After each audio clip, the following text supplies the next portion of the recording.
Jamuna smart refrigerator, smart লাইফে smart refrigerator.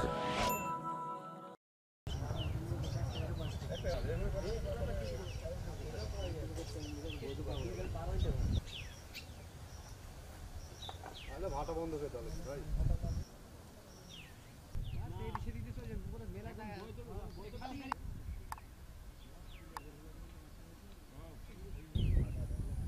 পেছনে মাটি বইতে কাগজ আছে কাটা, কিন্তু এই গাড়িগুলো তো কৃষি জমি, কৃষি ফসলের বাক্সটা লাগে।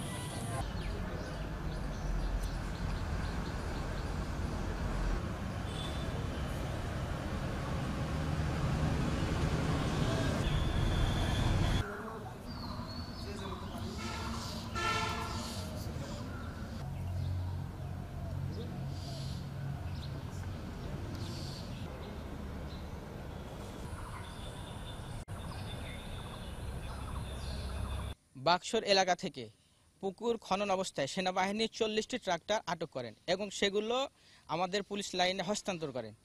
এবং আমরা যেহেতু এই ট্রাক্টরগুলো কৃষিকাজে ব্যবহারের জন্য, রাস্তায় চলাচলের জন্য না, সেহেতু এই ট্রাক্টরগুলো আমরা সড়ক পরিবহন আইনের আলোকে ব্যবস্থা নিয়েছি এবং প্রত্যেকটা ট্রাক্টরের বিরুদ্ধে আমরা একটি করে প্রশিক্ষণ দিয়েছি।